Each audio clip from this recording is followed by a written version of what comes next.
Now I know what you're thinking. Bayonetta, how is that a Halloween-themed game? Well, she's a sexy witch, and you can't have Halloween without a sexy witch. I never got Bayonetta when it came out, and it flew under my radar. And I only found out about it through a friend who asked if I liked Devil May Cry, to which my answer was, not really. I played Devil May Cry 3 when it came out, as another friend was really into the series, so I thought I'd give it a try. Needless to say, I didn't care for it, mostly because I thought the game was unfair on normal difficulty, and while combat was more fair on easy, I didn't like that health pickups were not only rare, but didn't restore enough. And I didn't really care for the game. I never thought it was bad, it just wasn't for me. That was in January of 2006, and in August of that year, Hideki Kamiya, Shinji Mikami, and Atsushi Inaba founded Seeds, which then changed their name to Platinum Games in 2008. Now why is that tidbit important? Well, Hideki Kamiya was the director of the first Devil May Cry and Beautiful Joe. When Bayonetta was in development, the only thing I remember seeing about it was Anita Sarkeesian talking about the game before it was even out, saying that it encouraged predatory behavior in men because of its Japanese subway ads, and she said it was a pornographic depiction of women and said all other men are man-hating extremist feminist bullshit. I'm only going to touch upon that slightly here because I want to save the majority of it for my sexism in gaming video, and that's planning on being released in December, but considering I'm 10 pages in and it's still growing, I highly doubt I'll make that release. I often question why when Japanese developers leave a studio and start their own, the apple doesn't fall far from the tree. Keiji Inafune started Concept, and he's making Mighty No. 9, which is pretty much a new Mega Man kind of game. Bayonetta is like Devil May Cry in many ways, but instead of the character being a male half-demon killing demons with stylish action using swords and guns, it's a female witch killing angels with stylish action with her hair and guns. A lot of the development went into the character. Kamiya was really pushing for Bayonetta to have glasses to give her mystery and show off her intelligence. Designing the character took over a year as Kamiya was very particular with the design. He wanted her to be a witch but look very modern, which is why she has a beehive hairdo as it resembles a witch hat. To display Bayonetta's femininity and sexuality, they made rose petals come out of her when she takes a hit and uses butterflies when landing or double jumping. One thing you'll see about Bayonetta's design is that her neck, arms, and legs are abnormally long. This was done to make the character more appealing for an action game character. Which some people are weirded out by her very unusual proportions, but actually, you see it a lot more than you think, mostly in the fashion world. What I mean by that is that in fashion ads where the women are drawn, they have longer limbs, and in concept work for fashion outfits, the bodies are drawn with longer limbs. The graphics are pretty good and the art style is neat. The design for the angelic beings you encounter is really creative, vastly different from what we're used to. The angels look more bird-like and some have humanoid-looking faces, which actually makes them look rather creepy instead of looking like a heavenly being. The game runs at 60 frames per second, although the frame rate does tend to chug when there's a lot of enemies on screen or a lot of particle effects. The music is amazing in this game. Some of it's a really good orchestra for heavenly moments or sexy jazz for regular battles, or will go into an epic orchestra for giant boss battles, or in areas of extreme danger. The music is just perfect for every occasion that you face in the game. It really helps with immersion and the fact that every battle feels like it's of epic proportions. Out of all the games that I've been reviewing lately, this had the best soundtrack, as the music in the other games just couldn't hold my interest to pay attention to it. The game has a really good presentation, although cutscenes are very inconsistent. It fluctuates from still images with the wind blowing things around, still images in movie film, or full motion clips. At least it's not like Mirror's Edge, where the cutscenes are flash animations, being so radically different that you probably think that you sat on the TV remote and changed the channel. Bayonetta is an action game, but it's considered a stylish action game, where you perform chains of combos while avoiding damage. You can punch or use weapons with Y, kick with B, shoot with X, and jump and double jump with A. Right trigger will dodge, left trigger will switch between weapons, right bumper will lock on enemies, and left bumper will taunt. And you can assign items to the D-pad. You really need to use melee attacks and combo into gun attacks because your guns have all the power of bunny farts. But with enough time and patience, you can take down any angel by just shooting them. In fact, that's how I killed the lion-looking angels, since their AI is pretty retarded. But they can be fast and hit like trucks. As you make your way through the game, you'll unlock new weapons to add variety to the combos that you'll be performing. You'll also be using magic to perform powerful punishment and torture attacks, which are essentially finishers to kill enemies. And if it doesn't kill an enemy, it will take a huge chunk of health off of them. And there's techniques that you can buy which will use magic that you could combo into. Another aspect of combat is witch time. If you dodge an attack at the last possible second, witch time will activate, slowing time down, allowing you to attack the enemies without worry of being attacked and deal extra damage. Witch time also applies to solving certain puzzles where you need to slow time down to run across water or pass through certain obstacles. Combat is really fun and it gets challenging,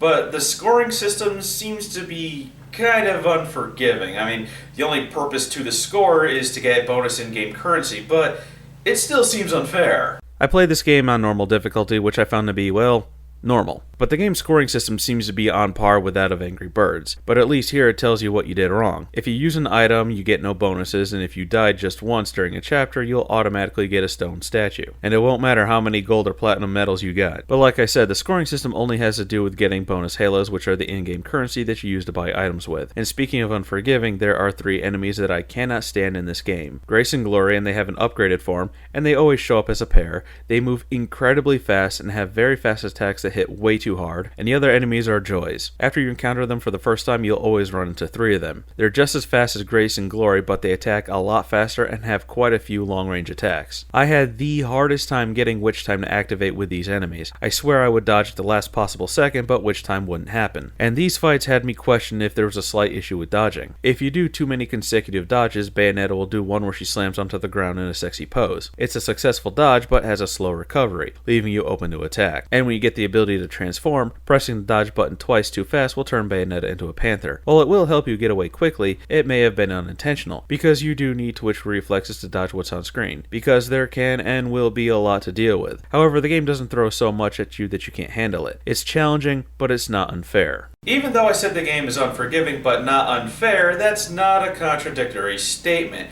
It gives you ample time to dodge and attack, so if you screw up, it will punish you. Like I said in my God Hand review, it's challenging but punishing if you screw up. The game is fair as there's plenty of checkpoints, and if you die, you appear at the last checkpoint with your health fully replenished and you have any items you had before you died, giving you a fresh start. I wouldn't say that the enemy AI is intelligent though. It's more of a Zerg Rush tactic of throwing everything at you and making it a war of attrition more than anything else. While most enemies don't dodge, in fact I think that the Joys are the only ones that can, or block, Grace and Glory being the only 2 that I think that can block. Some have a method of which they can only be brought down by. Like golems can only be attacked when their core is exposed, or one of the bosses need to have all their weak points destroyed first. Or in case of the lion-looking things, stay on one side of the area and walk around in a circle and shoot them. They'll follow you slowly rather than attack. The story itself is pretty good. It's essentially a race to the finish, stopping the universe as we know it from being destroyed, while at the same time Bayonetta tries to remember who she is because she has amnesia. It's a well-written story and has some interesting moments, and I'll be trying to avoid spoilers. There's 2 characters that are comic relief. Enzo, who is pretty much Joe Pesci, but we only see him at the beginning and at the end. But then there's Luca, who's been chasing Bayonetta for years and he thinks she killed his father. But he's mostly the butt of any joke that calls for it. Not often, but only when it's needed. There's also a relationship between a little girl named Cereza and Bayonetta. It's a very endearing mother-daughter relationship. Except, and skip here to avoid a massive spoiler.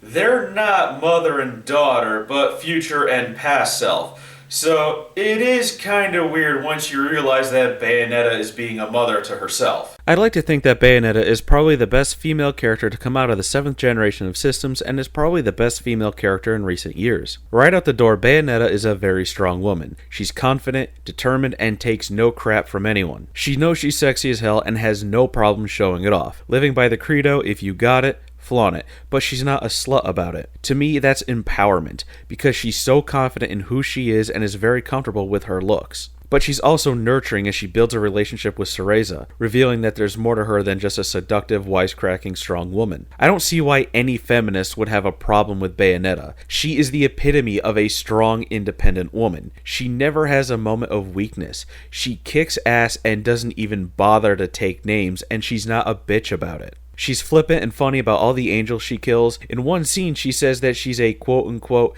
fucking celebrity when she's talking to one of the bosses and that she doesn't do autographs. And she's so nonchalant about it. So what if her clothes come off when she uses her powerful attacks? Her clothes are her hair, which she uses to attack with. So she's not just tearing her clothes off for no reason. There's context to it, so I don't see it as objectification. If she took her clothes off for no reason and ran around naked, then there would be no context, and I would say that is objectification. But that doesn't happen. But I'm going to leave it at that because, like I said earlier, I want to save all of that for my sexism and objectification of women in video games, which has a tentative release date, but just don't see on counting it in December. I can't remember exactly when I bought Bayonetta. I think it was shortly after the Bayonetta 2 announcement that piqued my interest, and that's why I think I bought it. I can't exactly recall because that was 2 years ago or possibly longer if I bought it before the sequel's announcement. The funny thing is, I hardly touched it when I bought it, then put it away for over a year, only to play it for a little bit and then put it away again. It's been over a year since I last touched this game, and that was for this review. And this was the first time I beat the game. It's a very well crafted game, and I'm glad I finally had the time to play it all the way through. And if you find the game to be too difficult, you can actually change the difficulty sort of on the fly. When you start a chapter, you're able to change the difficulty, or at least it seems like you can. I never did, because as I said, the enemies Grace and Glory and their upgraded forms along with the Joys are going to be the hardest enemies you face. I found them to be harder than the final boss. There was only one problem I ran into, and that was with collision detection when running up a spiral stone snake looking thing that breaks apart. And as mentioned earlier, there was times when dodging should have activated Witch Time, but it didn't. I'm not sure if it was a glitch, bad timing, or just done by design, as Witch Time may get disabled at certain points. So in conclusion, should you buy Bayonetta? Of course. It's an awesome game with an awesome character. Should you buy Bayonetta 2? Definitely. It comes with a copy of the first. Should you buy a Wii U for Bayonetta 2? Why don't you have one already? Smash Bros comes out next month, and I played the demo for Bayonetta 2. It was 7 minutes of awesome. I really wish I could play this, but I gotta do Sonic and the Black Knight. Hopefully I could just rush through that one so I could get to this, which is what I really want to play.